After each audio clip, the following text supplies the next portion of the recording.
보도록 하겠습니다. 오늘 말씀은 히브리서 12장 4절부터 6절까지 말씀입니다. 히브리서 12장 4절부터 6절까지 함께 보도록 하겠습니다. 다 찾으셨으면 우리 한 목소리로 같이 읽겠습니다. 시작.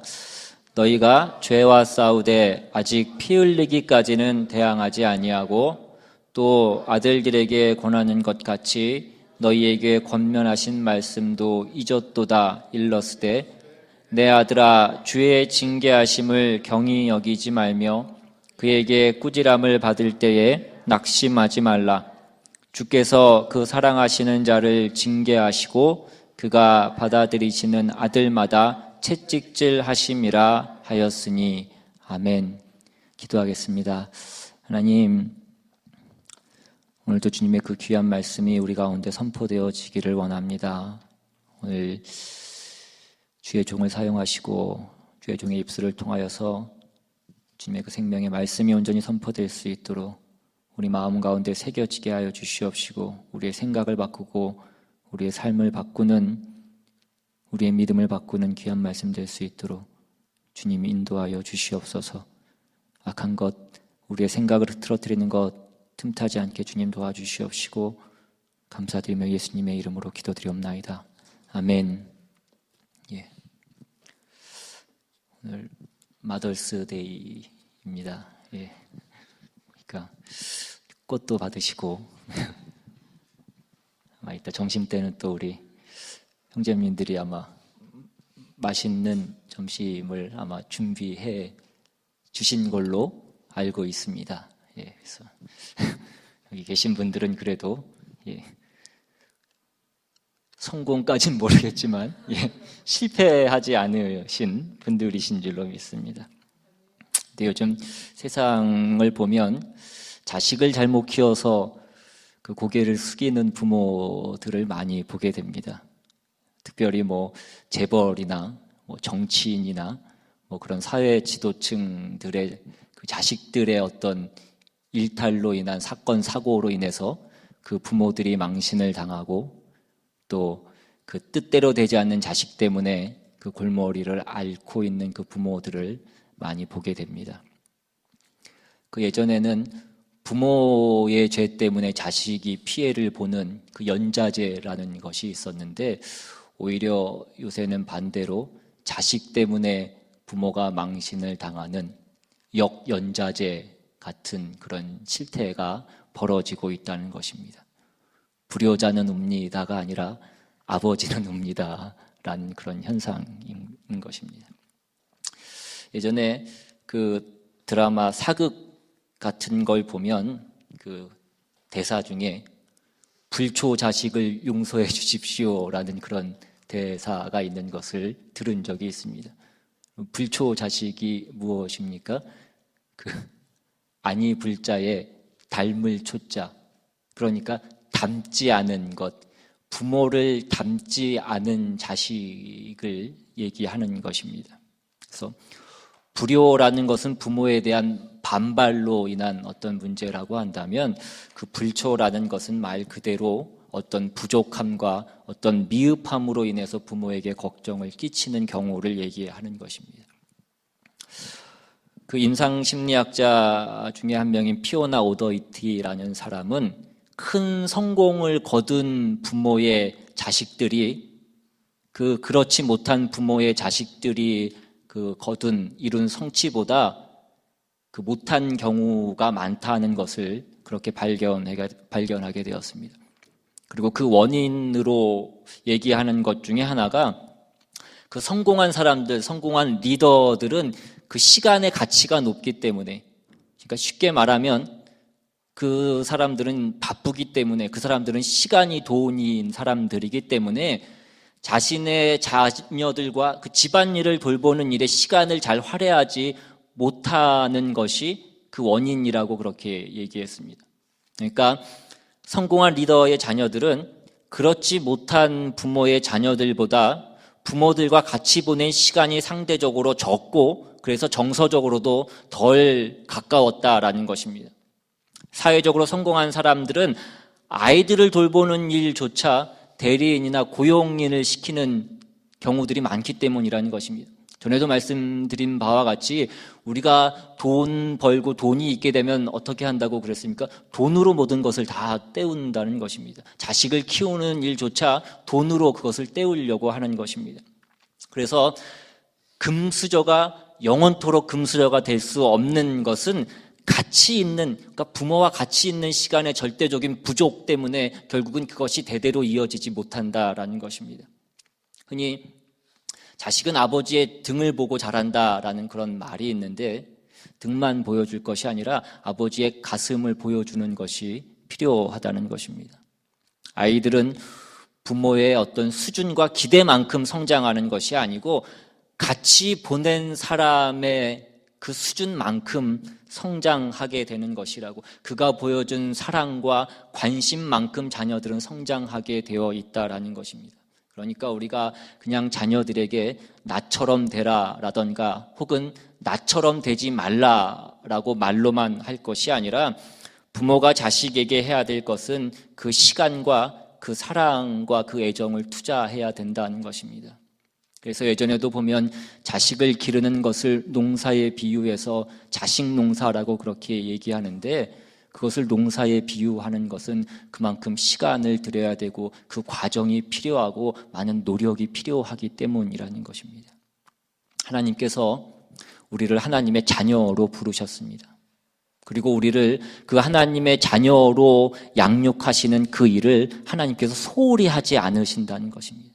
우리가 불초 자식이 되도록 하나님께서 내버려 두지 않으신다는 것입니다.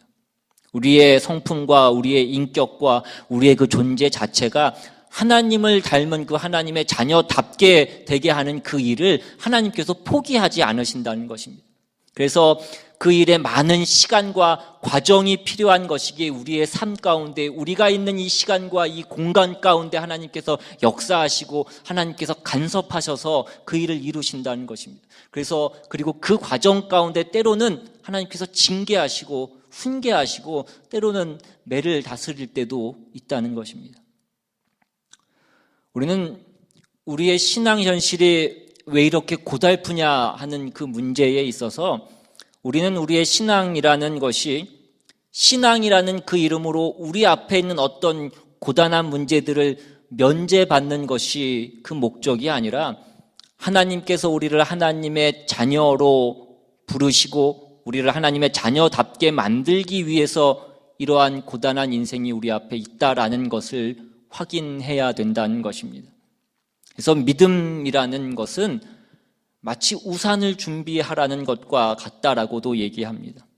우리가 우산을 준비한다고 해서 비가 안 온다는 것을 뜻하는 것이 아니라, 그것을 준비하라는 것은 그 앞에 그러한 난관이 있다라는 것을 포함하고 있는 것과 같이, 우리가 믿음을 가지라고 하는 것은 우리가 가야 될 길이 아무런 문제 없이 만사 형통한 것이 아니라는 것을 포함하고 있다는 것입니다. 우린 믿음이라는 것을, 우리의 소원을, 우리가 원하는 것을 하나님께서 우리 삶 가운데 어떤 신비한 방법으로 간섭하시고 또 어떤 비법으로 그것들을 이루어 주시는 것으로 생각하기 쉽지만, 성경은 우리에게 그렇게 말해주고 있지 않다는 것입니다. 그래서 우리가 하나님을 잘 믿고 충성하려는 그 마음이 있고 열심을 갖고 있어도 우리의 신앙 현실은 고달플 수 있고 어려울 수 있다는 것이, 그것이 어쩌면 당연할 수 있다라는 것을 우리는 이해해야 되는 것입니다. 그리고 우리는 이 모든 것들을 믿음으로 헤쳐나가야 된다는 것입니다. 믿음이란 것은 이런 차원에서 하나님이 나를 사랑하시고 나에게 높은 목표를 갖고 있다라는 것을 아는 것이고, 하나님께서 그 일에 실패하지 않으실 것을 믿는 것입니다. 그런데 이것이 어려운 것은 우리의 신앙 현실이 어렵기 때문에 어려운 것도 있지만, 또 하나님이 우리를 그 완성의 자리로 이르게 하기 위해서 걷게 하는 이 과정을 우리가 스스로 오해하고 있는 데에 또한 그 어려움이 있다는 것입니다. 오늘 우리가 읽은 본문 5절 말씀에 있는 것과 같이 내 아들아 주의 징계하심을 경히 여기지 말며 라고 얘기하고 있는 것처럼 우리가 주님의 말씀을 소홀히 여길 때가 너무나 많다는 것입니다. 예를 들면 부모가 자녀들 학교 보낼 때 학교 가서 선생님 말씀 잘 들어라, 공부 열심히 해라, 친구들과 사이좋게 지내라, 그렇게 늘 얘기하지만 못난 자식들은 부모님이 얘기하는 것을 흘려 듣는다는 것입니다. 우리가 이 말씀을 이해하는 것은 어렵지 않습니다. 그런데 우리가 이 말씀이, 오늘 본문이 얘기하는 것을 이해하기 위해서 이 말씀이 포함하고 있는 것이 무엇인지는 조금 더 깊이 살펴볼 필요가 있습니다. 우리가 하나님의 말씀을 경히 여겨서 성의 없이 그 중요한 말씀을 흘려버리는 그 이유가 무엇이냐는 것입니다. 왜 우리가 그 주님의 말씀을, 그 소중한 말씀을 경히 여기냐는 것입니다. 전에 말씀 가운데 왜 공부가 어려운지에 대해서 말씀드린 적이 있습니다. 여러분, 왜 공부가 어렵습니까? 공부가 어려운 것은 그 공부를 해야 될 때, 그 공부를 준비해야 될 때는 그것이 왜 필요한지를 알기 전에 그것을 해야 되기 때문에, 그것을 준비해야 되기 때문에 그것이 어렵다라고 그렇게 말씀을 드렸습니다. 그러니까 우리가 공부를 해야 될 때는 내가 이것이 왜 필요한지, 내가 이거 해갖고 나중에 무엇에 쓸 수 있는지 그것을 잘 모르기 때문에 그것을 하는 것이 어렵다는 것입니다. 나이가 들어야서 우리가 그것이 필요할 때 왜 그것이 필요했는지 우리는 그때 가서야 우리는 그것을 알기 때문에 그 전에 그것을 준비하는 것이 어렵다는 것입니다. 저도 전에 어렸을 때에는 책 보는 것을 얼마나 싫어했는지 모릅니다. 그래서 누가 책 보라 그런 것도 싫어하고 누가 책을 선물로 주는 것도 굉장히 싫어했습니다. 그래서 생일 때 제일 싫은 사람이, 책 선물해 주는 사람이 가장 싫은 사람이었고, 저한테 생일날 책을 선물해 주는 사람은 나한테 애정이 없는 사람이고 관심이 없는 사람이고, 그래서 저 사람은 내가 가까이 하지 말아야 될 사람이구나라고까지 그렇게 생각했던 적이 있는데, 시간이 지나고 나이가 들어서 보니까 그때 책을 더 읽지 않았던 것이 얼마나 후회가 되는지 모릅니다. 지금 그것이 필요한 때가 되니까 그때 더 읽지 못한 것이 너무나 후회가 되더라는 것입니다. 마찬가지로 우리도 우리의 신앙상의 이러한 어려움들도 우리가 주의 말씀을 잘 따라서 잘 극복하고 승리해야 되는 이유를 우리는 지금은 잘 알지 못한다는 것입니다. 아마 주님 오실 그때 천국 가서 우리는 알게 될지도 모릅니다. 그러나 그 전에 아는 것이 지혜로운 것이고 그것이 성숙한 것이다 라고 말씀하고 있는 것입니다. 우리는 보통 그 주의 말씀을, 주의 징계하심을 경히 여기는 이유가 뭔가 할 때 두 가지를 생각할 수 있습니다. 첫 번째는 우리는 하나님의 일하심에 대해서 불만을 갖고 있는 것입니다. 하나님의 일하시는 그 방법이 우리는 마음에 들지가 않는 것입니다.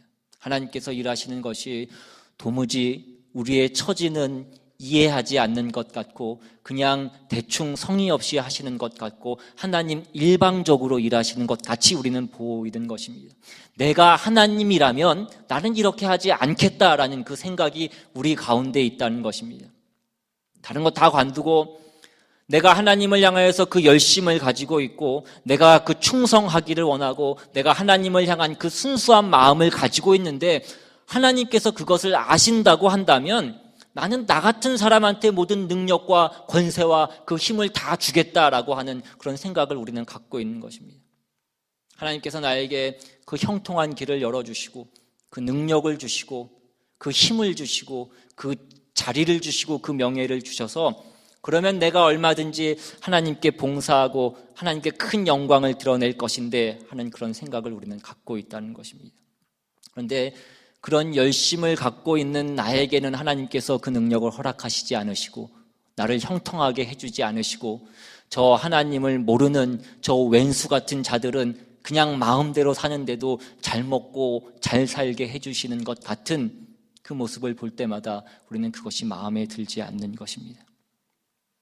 누구는 살찌려고 그렇게 애를 써도 살을 찌지 않고 누구는 물만 먹어도 살이 찐다고 하고 이것이 너무나 불공평하게 느껴지더라는 것입니다.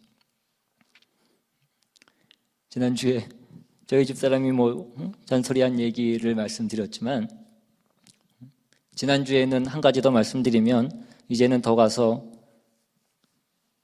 점심을 먹고, 하루는 속이 앉아서 점심을 먹고 점심을 먹자마자 화장실을 갔다 나오니까 집사람이 하는 말이, 왜 먹자마자 화장실을 가서 먹은 걸 바로 쏟아내면 어떡하냐고 이제 하다 그런 잔소리까지 제가 듣게 되는데, 어쨌든 간에 마음에 들지 않는다는 것입니다. 왜 하나님은 이렇게 일하실까? 신명기 4장에 가시면 하나님이 이렇게 말씀하십니다. 32절 이하에, 네가 있기 전 하나님이 사람을 세상에 창조하신 날부터 지금까지 지나간 날을 상고하여 보라. 하늘 이 끝에서 저 끝까지 이런 큰 일이 있었느냐? 이런 일을 들은 적이 있었느냐? 어떤 국민이 불 가운데서 말씀하시는 하나님의 음성을 너처럼 듣고 생존하였느냐? 어떤 신이 와서 시험과 이적과 기사와 전쟁과 강한 손과 편팔과 크게 두려운 일로 한 민족을 다른 민족에게서 인도하여 낸 일이 있느냐? 이는 다 너희의 하나님 여호와께서 애굽에서 너희를 위하여 너희의 목전에서 행하신 일이라. 이것을 내게 나타내심은 여호와는 하나님이시요 그 외에는 다른 신이 없음을 내게 알게 하려 하심이니라. 여호와께서 너를 교훈하시려고 하늘에서부터 그의 음성을 내게 듣게 하시며 땅에서는 그의 큰 불을 내게 보이시고 네가 큰 불 가운데서 나오는 그의 말씀을 듣게 하셨느니라. 여호와께서 네 조상들을 사랑하신 고로 그 후손인 너를 택하시고 큰 권능으로 친히 인도하여 애굽에서 나오게 하시며 너보다 강대한 여러 민족을 내 앞에서 쫓아내고 너를 그들의 땅으로 인도하여 들여서 그것을 내게 기업으로 주려 하심이 오늘과 같으니라. 이스라엘 백성들을 항복시키는 그 일에 하나님이 어떻게 그 열심을 다하시고 그 자상함과 그 오래 참으심으로 저들을 교육했는가라고 말씀해 주고 있는 부분입니다. 34절에서 얘기하는 바와 같이 어떤 신이 와서 시험과 이적과 기사와 전쟁과 강한 손과 편팔과 크게 두려운 일로 한 민족을 다른 민족에게서 인도하여 낸 일이 있느냐? 이는 다 너희의 하나님 여호와께서 애굽에서 너희를 위하여 너희의 목전에서 행하신 일이라. 하나님께서 얼마나 그 열심을 다하여서 얼마나 자상하게 저들에게 설명하시고 저들을 항복시키시기 위해서 일하시고 기회를 줬느냐, 그 말씀을 하고 계신 것입니다. 우리가 만약에 하나님이라고 한다면 이 성경책은 이렇게 긴 책이 되지 않았을 것이라는 것입니다. 우리가 하나님이었다면 성경은 그냥 세상을 만들고 인간을 만들었다. 근데 그 인간이 말 듣지 않았다. 그래서 다 죽여버렸다. 또 다시 만들었다. 근데 또 말 듣지 않았다. 그래서 이번에는 다 물에 잠겨 죽였다. 또 다시 만들었다. 근데 또 말 듣지 않았다. 그래서 이번에는 다 그냥 불 질러서 죽였다. 그리고 또 만들었다. 이것의 그냥 반복일 뿐이라는 것입니다. 그러나 하나님도 그렇게 쉽게 하실 수 있었다는 것입니다. 그러나 하나님은 우리를 얼마나 오래 참으시고 얼마나 열심히 와서 우리에게 가르치시고 우리에게 설명을 하셨는가 하는 것입니다. 세상의 부모들도 자식을 키우면서 때로는 속상하니까 나중에는 뭐라고 그렇게 얘기합니까? 내가 저걸 왜 낳았나? 무자식이 상팔자라는데 속이 상하니까 너무나 말을 안 들으니까 때로는 그렇게 얘기할 때도 있다는 거죠. 그리고 마지막에 가서 하는 얘기가 무엇입니까? 다 필요 없고 너도 너 같은 자식 둘만 낳아서 고생하면서 한번 길러봐라. 그러면서 포기하는 것입니다. 그러나 하나님은 포기하시지 않는다는 것입니다. 그런데 우리가 어찌 하나님이 성의가 없다라고 얘기할 수 있냐는 것입니다. 하나님이 어찌 우리에게 대강하신다고 우리가 말할 수 있겠냐는 것입니다. 이사야서 55장으로 가보시면 8절 이하에 이렇게 말씀합니다. 이는 내 생각이 너희의 생각과 다르며 내 길은 너희의 길과 다름이니라. 여호와의 말씀이니라. 이는 하늘이 땅보다 높음 같이 내 길은 너희의 길보다 높으며 내 생각은 너희의 생각보다 높음이니라. 이는 비와 눈이 하늘로부터 내려서 그리로 되돌아가지 아니하고 땅을 적셔서 수출이 나게 하며 싹이 나게 하며 파종하는 자에게는 종자를 주며 먹는 자에게는 양식을 줌과 같이 내 입에서 나가는 말도 이와 같이 헛되이 내게로 되돌아오지 아니하고 나의 기뻐하는 뜻을 이루며 내가 보낸 일에 형통함이니라. 그러니까 우리가 갖고 있는 그 생각들, 하나님 왜 이렇게 하십니까? 라고 얘기할 때에 하나님의 말씀은 난 너희보다 머리가 좋다라는 것입니다. 내 뜻은 너희보다 높고 너희보다 깊다라는 것입니다. 내가 너희를 만들어낸 하나님이시다라고 말씀하고 계신 것입니다. 자식들은 부모의 생각이 자기들과 다른 것이 시각의 차이고 가치관의 차이라고 생각하지 그것이 필요한 일이라고 생각하지 않습니다. 그러니까 자식들은 뭐라고 얘기합니까?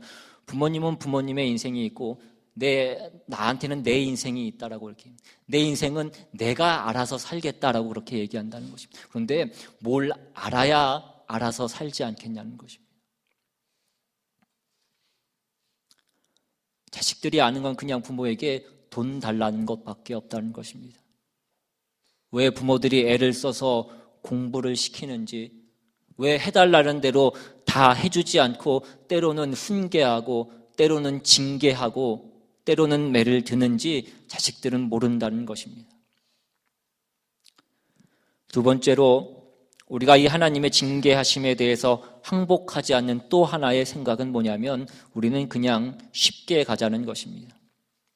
하나님이 우리에게 간섭하시고 목표하시는 것이 무엇인지는 잘 모르겠지만 뭐 그렇게 복잡하게 가고 어렵게 가냐는 것입니다. 그냥 좀 쉽게 가자는 것입니다. 즉 하나님이 우리에 대해서 가지고 계시는 그 목표 또는 그 기대와 우리가 예수를 믿는 사람일지라도 이 못난 인간들의 신앙에 대해서 갖는 그 기대가 다르다는 것입니다. 우리 못난 신자들이 그 신앙에 대해서 갖는 기대는 뭐냐면 우리가 신앙이라는 이름으로 우리 삶 가운데 그 고통을 면하자는 것밖에 없다는 것입니다. 내가 하나님 기뻐하시는 것 해드릴 테니까, 내가 하나님 원하시는 것 몇 개 해드릴 테니까 하나님도 내가 원하는 것 해달라는 것입니다. 건강하게 해주시고 사업 잘 되게 해주시고 자식 잘 되게 해달라는 것입니다. 내가 뭐 큰 것 바라는 것도 아니고 이 정도는 해줘야 되지 않겠냐라고 얘기하는 것입니다. 그러나 우리 하나님은 우리에게 원하는 것이 그런 것이 아니라는 것입니다. 하나님은 우리가 생각 없는 사람이 되는 것을 원하지 않으십니다. 우리가 이 세상에서 무슨 등 따시고 배부른 그런 존재가 되는 것을 원하시는 것이 아니라는 것입니다. 하나님은 우리가 부자냐 아니냐, 우리가 똑똑하냐 똑똑하지 않냐를 우리에게 묻지 않으십니다. 우리가 거룩하고 우리가 영광스러운 하나님의 자녀다운 자들이 되기를 하나님께서 원하신다는 것입니다. 그래서 때로는 징계하시고 때로는 간섭하시고 그래서 우리를 내버려 두지 않으신다는 것입니다. 그런데 우리 자녀들은 부모에게 뭐 해달라고 얘기합니까? 그냥 돈이나 주시고 그냥 사라져 달라고 얘기하는 것입니다. 여러분, 만약에 여러분 자식이 여러분에게 그렇게 얘기한다고 하면 우리가 그 자식을 그냥 내버려 두겠냐는 것입니다. 그런데 많은 성도들이, 많은 크리스찬들이 그렇게 한다는 것입니다. 내가 헌금 절대 떼먹지 않겠습니다. 내가 주일 성수 열심히 하겠습니다. 내가 하루에 몇 분씩 기도하고 내가 성경 몇 장씩 읽겠습니다. 그러니까 내 삶을 형통하게 해주십시오. 여러분, 그것은 그냥 내가 생각을 안 해도 되게 해주십시오와 마찬가지인 것입니다. 여러분, 그것이 무슨 신앙이냐는 것입니다. 욥기에 가면 욥은 그 전반부의 그의 신앙 생활은 죄를 안 짓는 것이 그의 신앙의 목표인 그런 수준에 머물러 있던 그런 사람이었습니다. 그러다가 그가 하나님이 주시는 그 시련을 겪고 나서 좀 더 높은 그런 신앙의 수준에 다다르게 됩니다. 욥기 7장에 가보시면 그가 죄 안 짓는 것이 다인 줄 아는 그 신앙에서 이제 하나님 앞에 시련을 당하고 그가 펄쩍 뛰는 그런 장면이 나옵니다. 그 하나님 시련 앞에서 그가 뭐라고 얘기합니까? 7장 17절 이하에 보시면 사람이 무엇이기에 주께서 그를 크게 만드사 그에게 마음을 두시고 아침마다 권징하시며 순간마다 단련하시나이까. 주께서 내게 눈을 돌이키지 아니하시며 내가 침을 삼킬 동안도 나를 놓지 아니하시기를 어느 때까지 하시리이까. 사람을 감찰하시는 이여 내가 범죄하였던들 주께 무슨 해가 되오리이까? 어찌하여 나를 당신의 관역으로 삼으셔서 내게 무거운 짐이 되게 하셨나이까? 여러분, 지금 욥이 하나님께 뭐라고 말씀하고 있는 것입니까? 왜 나 같은 것에게 이렇게 신경을 쓰셔서 한시도 나를 가만두지 않으시고 나에게 관심을 두셔서 나를 이렇게 어렵게 하냐라고 그렇게 얘기하는 것입니다. 왜 나 때문에 그렇게 고민을 하십니까? 라고 그런 얘기입니다. 나를 좀 그냥 내버려 두십시오 라고 그렇게 말씀하고 있는 것입니다. 괜히 날 뭘 만들겠다고 애를 쓰셔서 하나님도 힘드시고 나도 왜 이런 고통을 당하게 만드시냐 하는 것입니다. 우리 그냥 좀 편하게 가자 이것입니다. 그냥 좀 쉽게 가자는 것입니다. 여러분, 욥은 우리가 알고 있는 그런 대단한 믿음을 소유했던 사람이 아니라는 것입니다. 오늘 저와 여러분은 어떠냐는 것입니다. 우리는 하나님 앞에 뭘 기대하냐는 것입니다. 우리의 인생 여정 가운데 하나님께서 우리의 인생 여정을 통해서 무엇을 목표로 하고 계신다고 우리는 생각하고 있냐는 것입니다. 우리는 잘하면 상 받고 못하면 벌 받는 그러한 신앙 밖에는 우리가 생각하지 못하면서 살아갈 때가 너무나 많이 있는 것입니다. 그것은 부모와 자식 간의 관계에서도 그것만이 다가 아닌 것을 우리는 보게 되는 것입니다. 여러분, 자식들이 정직하라고 우리는 가르칠 것입니다. 그러나 정직 하나만으로 그 자식을 훌륭하다고 얘기하지는 않습니다. 아버님, 제가 이번 시험에 다른 아이들은 다 컨닝하는데 저는 컨닝하지 않았습니다. 잘했다. 정직했으니까 훌륭하다. 근데 몇 점 맞았느냐? 빵점 맞았습니다. 그러면 그거 하나로 정직했으니까 다 됐다. 그렇게 말할 부모가 어디 있냐는 것입니다.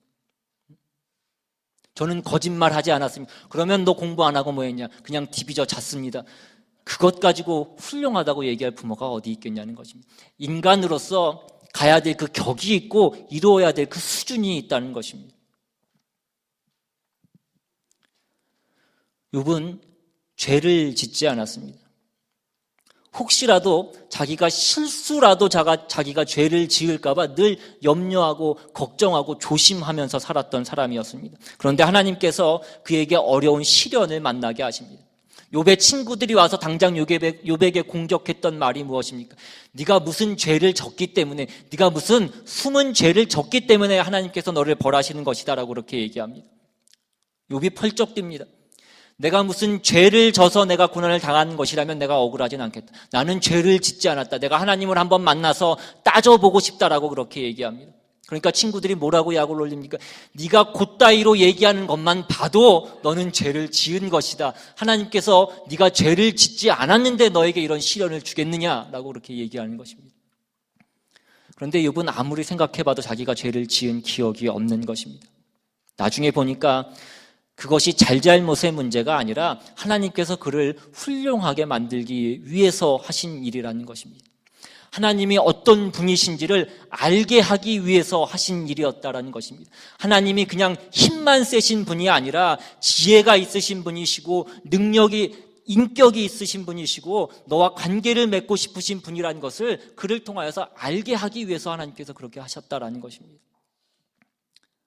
하나님은 우리가 그냥 생각 없어도 되는, 그냥 가만히 있어도 되는 그런 로봇으로 만드신 것이 아니라 하나님께서 우리에게 사랑을 주고 그 사랑을 받는 그 믿음의 관계로 서로 상대가 되고 교제가 되는 그 인격적인 관계로 우리에게 요구하고 계신 것입니다. 그래서 하나님은 우리를 그런 수준으로 요구하시고 그런 기쁨의 대상으로 삼았기 때문에 우리를 내버려 두실 수 없는 것입니다. 스바냐 3장으로 가시면 3장 14절에 시온을 따라 노래할지어다. 이스라엘아 기쁘게 부를지어다. 예루살렘 따라 전심으로 기뻐하며 즐거워할지어다. 여호와가 내 형벌을 제거하였고 내 원수를 쫓아냈으며 이스라엘 왕 여호와가 내 가운데 계시니 네가 다시는 화를 당할까 두려워하지 아니할 것이라. 그날에 사람이 예루살렘에 이르기를 두려워하지 말라. 시온아 내 손을 늘어뜨리지 말라. 너희 하나님 여호와가 너의 가운데에 계시니 그는 구원을 베푸실 전능자이시라. 그가 너로 말미암아 기쁨을 이기지 못하시며 너를 잠잠히 사랑하시며 너로 말미암아 즐거이 부르며 기뻐하시리라 하리라. 하나님이 우리를 어떻게 대접하신다고 말씀하십니까? 우리로 인하여 기쁨을 이기지 못하신다라고 그렇게 말씀합니다. 우리를 그러한 대상으로 삼고 계신다라는 것입니다. 여러분, 하나님은 우리 자신이 우리가 목적이신 것입니다. 우리를 불러다가 무엇을 써먹으려고 우리를 부르신 것이 아니라는 것입니다. 하나님께서 하나님이 직접 하시기 싫으신 일을 우리를 시키셔서 사용하기 위해서 그런 소모품으로 우리를 부르신 것이 아니라는 것입니다. 하나님은 우리가 대상이시고 우리가 목적이신 것입니다. 그래서 하나님 우리에게 요구하시는 것이 무엇입니까? 신명기 10장 12절에 보시면 이스라엘아 내 하나님 여호와께서 내게 요구하시는 것이 무엇이냐? 곧 내 하나님 여호와를 경외하며 그의 모든 도를 행하고 그를 사랑하며 마음을 다하고 뜻을 다하여 내 하나님 여호와를 섬기고, 이것입니다. 성경은 끊임없이 우리에게 하나님을 사랑할 것을 요구하고 있는 것입니다. 그리고 하나님의 사랑을 받는 것이 무엇보다 큰 복이라고 우리에게 말씀해 주고 있는 것입니다. 그런데 우리가 예수를 믿는 것으로 인하여서 우리가 다른 복을 구하고 있다라고 한다면 하나님의 사랑을 모독하는 것이다라는 것입니다. 우리가 인생이 무엇인지, 사람이 어떤 자리에 가야 되는지를 모를 때 부모를 기쁘게 하기 위해서 그 부모의 명령을 따르는 자녀보다 더 지혜로운 자녀는 없는 것입니다. 지금 내가 준비하고 지금 내가 훈련받고 지금 내가 삼가야 해야 되는 그 일들이 내가 왜 해야 되고 내가 지금 그것이 어떻게 쓰여지는 것인지 지금은 모르지만 우리 부모님이 나를 사랑해서 나를 위해서 이것을 시키는 것임을 알고, 그래서 우리 부모님을 기쁘게 하기 위해서 열심히 공부하고 열심히 훈련받고 순종하면 그것이 잘난 것이고 그것이 지혜고 그것이 똑똑한 것이다라는 것입니다. 우리 부모님이 내 편인 것을 내가 알기 때문이라는 것입니다. 우리의 신앙도 마찬가지라는 것입니다. 우리 하나님이 내 편이신 것을 내가 안다라고 한다면 성경이 말씀하고 있는 바와 같이 어찌 그 어미가 젖먹이는 자를 잊으리요, 그 어미는 그 젖먹이는 자를 잊을지라도 내 하나님 여호와께서는 너희를 잊지 않으실 것이다. 마태복음 7장에서 말씀하는 바로 따르면 구하라 그리하면 너희에게 주실 것이요 찾으라 그리하면 찾아낼 것이요 문을 두드리라 그리하면 너희에게 열릴 것이니 구하는 이마다 받을 것이요 찾는 이는 찾아낼 것이요 두드리는 이에게는 열릴 것이니라. 너희 중에 누가 아들이 떡을 달라 하는데 돌을 주며 생선을 달라 하는데 뱀을 줄 사람이 있겠느냐? 너희가 악한 자라도 좋은 것으로 자식에게 줄 줄 알거든 하물며 하늘에 계신 너희 아버지께서 구하는 자에게 좋은 것으로 주시지 않겠느냐. 하물며 너희 하나님 아버지께서, 하나님이 우리에 대해서 관심이 없으시다고 우리가 말할 수 있겠냐는 것입니다. 하나님께서 우리에게 소홀하시냐는 것입니다. 성의가 없으시냐는 것입니다. 우리에게 생각을 안 하시냐는 것입니다. 그렇지 않다는 것입니다. 어찌 부모가 그 자식을 한순간이라도 소홀히 하겠냐는 것입니다. 그러므로 우리 신앙상에 있어서 가장 큰 문제는 우리가 신앙이라는 것을 핑계로 우리가 목표하는 것과 하나님이 우리를 찾아오셔서 우리에게 목표하는 것이 다른 데에 있을 뿐이라는 것입니다. 하나님이 우리를 위해서 준비하시고 요구하시고 훈련하시는 것을 우리가 외면하고 우리는 세상에서 보상을 받고 싶고 자존심을 확인하고 싶고 쉽게 가고 싶은 것이기 때문이라는 것입니다. 하나님의 자녀답게 훌륭하게 되는 일에는 우리가 관심이 없기 때문이라는 것입니다. 여러분, 오늘 우리가 이 말씀을 통하여서 오늘 하나님께서 우리를 어떻게 사랑하시고 우리를 향하여서 어떤 목표를 가지고 계시는가에 대해서 우리가 새롭게 눈을 뜨고 우리가 하나님께 항복한다면 우리의 남은 인생은 우리에게 어떤 일이 닥칠지라도 그것이 비극이 아니고 절망이 아니라는 것을 우리는 깨달아야 될 것입니다. 내게 닥치는 어떤 일도 나를 넘어뜨리거나 나를 슬프게 하기 위해서가 아니라 합력하여 선을 이루기 위해서 필요한 일이기 때문에 나에게 오는 것임을 내가 기억하고 감사로 우리가 그 모든 일을 감내해서 하나님이 우리를 만들어내고자 하는 그 자리까지 우리는 이르러야 될 것입니다. 그것이 하나님이 우리를 향해서 가지고 계신 뜻이고 계획이시고 하나님이 우리를 향하신 열심이라는 것입니다. 지혜로운 자 되시고 우리가 마음으로 항복하셔서 순종하여서 여러분의 생애에 하나님이 여러분 안에 이루시는 그 일들이 우리의 삶 가운데 열매 맺고 그것을 경험하고 맛보고 나누는 저와 여러분 다 되시기를 주님의 이름으로 축원합니다. 우리 시간 받은 말씀 생각하시고 함께 찬양하고 기도하기를 원합니다. 하나님은 우리를 만드신 분이십니다. 그 누구보다도 우리를 가장 많이 알고 계신 분이시고 가장 많이 사랑하시는 분이시고 우리가 가장 잘 되기를 원하시는 분이시고 그래서 가장 많은 열심을 우리에게 두고 계신 분이신 것입니다. 그 하나님이 우리 삶 가운데 주시는 그 모든 일들은 우리를 잘 되게 하신 일이 것임을 우리가 늘 기억함으로 우리가 그 모든 상황 가운데에서도 그 하나님의 뜻을 우리가 다시 한번 바라보고 그 하나님의 사랑을 우리가 다시 한번 깨닫고 우리가 그 모든 상황 가운데서도 믿음으로 그 모든 것들을 헤치고 나아갈 수 있는 우리 모두가 될 수 있기를 원합니다. 이 시간 우리 함께 찬양합니다.